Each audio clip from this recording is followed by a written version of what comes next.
दोस्तों, क्या आपको पता है 1930 में भगत सिंह जब लाहौर के सेंट्रल जेल में बंद थे तब उन्होंने एक लेटर लिखा था कि वो भगवान पर विश्वास नहीं करता, यानी कि जिसे इंग्लिश में एथीस्ट और हिंदी में नास्तिक कहते हैं। और क्या दोस्तों, आपको ये भी पता है बहुत से साइंटिस्ट इस बात को मानते हैं।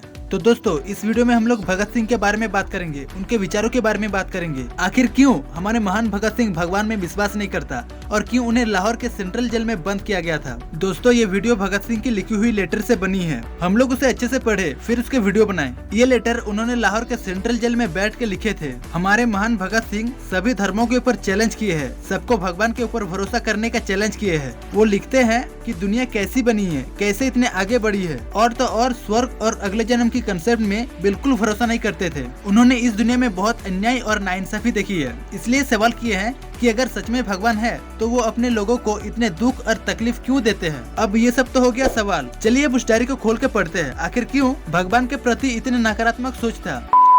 चलिए शुरू करते हैं। और हाँ, वीडियो में आगे बढ़ने से पहले अगर आपने अभी तक हमारे इस फैमिली के कैंडिडेट नहीं बने हैं तो जल्दी से चैनल को लाइक सब्सक्राइब करके हमारे इस फैमिली के कैंडिडेट बन जाइए।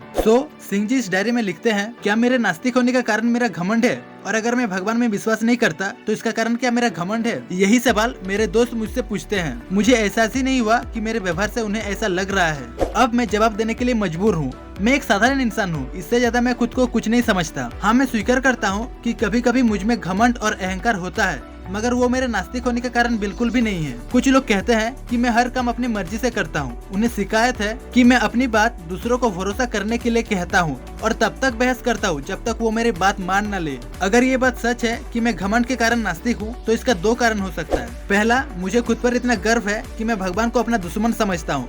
दूसरा, मुझ में इतना अहंकार है कि मैं खुद को ही भगवान समझता हूँ। लेकिन ये झूठ है। अगर पहला स्टेटमेंट देखा जाए तो मैं खुद को भगवान का दुश्मन समझता हूँ, तो मैं नास्तिक कैसे हुआ? क्योंकि खुद को उनका दुश्मन कहने के लिए पहले मुझे इस बात को मानना होगा कि भगवान सच में है, और अगर दूसरा स्टेटमेंट सच है तब तो मुझे भगवान है इस बात पर विश्वास करना ही होगा। लेकिन मैं बिल्कुल नहीं मानता कि भगवान होते हैं, इसलिए मैं अहंकारी नहीं हूँ और ना ही मैं खुद को भगवान समझता हूँ। मेरे दोस्तों ने मेरे बारे में ऐसा कैसे सोच लिया और उन्हें ऐसा क्यों लगा कि मैं घमंडी हूँ? दिल्ली में हुए बम ब्लास्ट और लाहौर की कॉन्स्पिरेसी केस की वजह से लोग मेरे नाम जानते हैं। मेरे दोस्त को लगा कि ये पॉपुलैरिटी मेरे सर पर चढ़ गई है। चलिए मैं आपको सच बताता हूँ। दरअसल मैं नास्तिक अचानक या अभी अभी नहीं बना हूँ। जब मैं कॉलेज में था तब से नास्तिक हूँ। मैं पढ़ाकू या होशियार नहीं था और ना ही मैं मेहनत करता था, तो खुद पर गर्व करने का सवाल ही नहीं उठता। मेरे दादा आर्य समाज से हैं और मैं उसी समाज की सोच और विश्वास के बीच पला बड़ा हूँ। मेरे प्राइवेट एजुकेशन के बाद मैंने लाहौर के डीएवी स्कूल में एडमिशन लिया था। उस समय मैं भगवान को सुबह शाम प्रार्थना किया करता था। इतना ही नहीं, मैं घंटों घंटों तक गायत्री मंत्र को जप करता था। मेरे फादर बहुत खुले विचार के थे, हमेशा आगे और दूसरों की भलाई के बारे में सोचते थे। मैं उनके साथ रहता था और उनसे ही आजादी की लड़ाई लड़ने का इंस्पिरेशन मिला। हालांकि वो मुझे रोज प्रार्थना करने के लिए कहते थे। जब मैं नेशनल कॉलेज में एडमिशन लिया तब मैं और ज्यादा गहराई से सोचने लगा। मैं इस पूरे सिस्टम पर सवाल उठाने लगा और भगवान से जुड़ी हर एक बात का विरोध करने लगा। मगर मैं तब भी भगवान में विश्वास करता था। जब मैं रिवॉल्यूशनरी पार्टी का मेंबर बना, मैं आपको ये बताने की कोशिश कर रहा हूँ कि इस पार्टी में सबकी सोच नास्तिक जैसा नहीं था। राजन लाहिरी का कहना है कि हम इंसानियत को ठीक से समझ ही नहीं पाए और ये अलग अलग रिलीजन हमारे नासमझ और कमियों की वजह से बना है। मेरा कहना है, अगर आप पढ़े लिखे हो तो सामने वाले की बात समझ के उसका आंसर दे सकते हो और हमारे पार्टी की सोच और विचारों को खत्म होने से बचा सकते हो। मैंने उन सब लोगों के बारे में पढ़ा जो देश में बदलाव लाने में सफल हुआ और वो सब नास्तिक थे। 1926 में मुझे ये क्लियर हो गया था कि भगवान की होने की बात और सोच में कोई लॉजिक नहीं है। अगर आप रियलिटी के नजर से देखेंगे तो ये सोचना भी इम्पॉसिबल लगता है कि भगवान है। इन सब के बाद से जो घटनाएं मेरे साथ हुआ उन सब का सामना मैं एक नास्तिक रूप से किया। 1927 में लाहौर में मुझे अरेस्ट किया गया। मैं बहुत हैरान था। मुझे तो ये भी नहीं पता था कि पुलिस मुझे ढूंढ रहे हैं। जब मुझे अरेस्ट किया गया तब मैं बहुत शांत था, ना तो गुस्सा था और ना ही घबराया हुआ। मैं चुपचाप उन लोगों के साथ चल दिया। सभी पुलिसों का ये कहना था जितने भी लोग शहीद हुए थे उनके भागने के प्लान में मैं भी शामिल था। पुलिस ने मुझ पर इल्जाम लगाया कि कुछ मेंबर के साथ मिलकर मैंने बम जमा किया और इसे टेस्ट करने के लिए 1926 में दशहरा फेस्टिवल के समय इसे ब्लास्ट किया। पुलिस मेरे खिलाफ इतने सबूत इकट्ठा कर लिया था कि मुझे आसानी से फांसी पर लटका सकते हैं। कुछ लोगों ने मुझे भगवान से प्रार्थना करने के लिए कहा, पर अब तो मैं नास्तिक बन चुका हूँ। हिंदू रिलीजन का मानना था कि वो अगले जन्म में राजा बनकर पैदा होगा। क्रिश्चियन रिलीजन का मानना था कि वो हमेशा के लिए स्वर्ग में रहेगा। पर मैं क्या उम्मीद करूँ? मैं तो एक नास्तिक हूँ।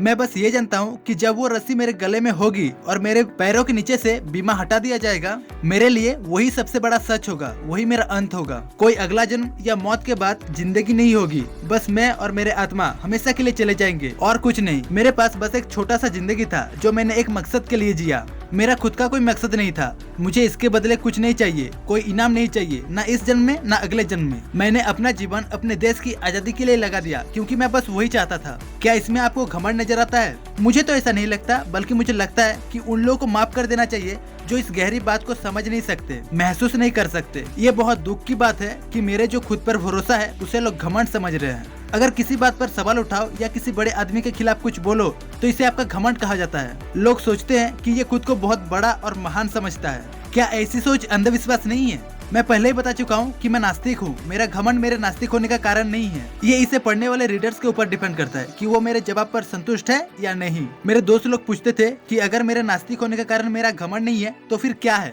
मेरे पास इसका भी जवाब है। दरअसल पुराने समय के लोगों के पास इस दुनिया के राज को समझने का कोई तरीका नहीं था, इसलिए उन्होंने भगवान होने का आइडिया निकाला। उनके पास कोई सबूत नहीं था कि सूरज कैसे उगता है और कैसे शाम होने पर ढल जाता है। उनको पता नहीं था कि बारिश क्यों होती है और आग कैसे काम करता है। इसलिए हर एक ने अपनी बात को समझाने के लिए अलग अलग बातें बनाना शुरू कर दी। यही कारण है कि आज इतने अलग अलग रिलीजन है। हर एक रिलीजन की अलग अलग सोच है। उनका मानना और कहना है कि उनके सोच और बातें ही सच और सही है। इसका रिजल्ट ये हुआ कि हम इंसान सच्चाई से बहुत दूर हो गए। मेरे प्यारे भारतवासियों, मैं आपसे कहता हूँ, ब्रिटिश हम पर इसलिए राज नहीं कर रहे क्योंकि वो भगवान की मर्जी है, बल्कि इसलिए क्योंकि हम उन्हें रोकने की कोशिश नहीं करते। हम उनसे लड़ते नहीं, हम अपनी परवाही नहीं करते। हमें बस सहने की आदत पड़ गई है। उन्होंने हमारे देश को लूटा क्योंकि हमने ऐसा करने दिया। अगर कोई इंसान वास्तविकता में जीना चाहता है या नास्तिक होता है तो वो सिर्फ खुद पर भरोसा करता है। यही सोच मेरी भी है। इसलिए मैं जोर दे के कहना चाहता हूँ कि घमंड ने मुझे नास्तिक नहीं बनाया। हर बात को टेस्ट करना, उसे समझना और फिर उस पर विश्वास करना,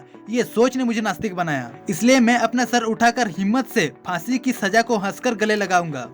यही था वो डायरी जो भगत सिंह ने लाहौर के सेंट्रल जेल में बैठ कर लिखा था। भगत सिंह लोगों के जिंदगी को बदलना चाहते थे, उसमें सुधार करना चाहते थे। वो चाहते थे कि इंडिया आजाद हो जाए और एक स्ट्रॉन्ग डेवलपर देश बने। हमारे देश की भाग्य हमारे हाथ में है, इससे आगे बढ़ना हमारा जिम्मेदारी है। आपको सक्सेस मिलेगा कि नहीं ये सिर्फ आप पर डिपेंड करता है, किसी और पर नहीं। आई होप आपको ये वीडियो पसंद आया होगा, और अगर पसंद आया है तो चैनल को ग्रो करने में मदद कीजिए। अंत में मैं बस यही कहूँगा, जय Hind. Thank you for watching.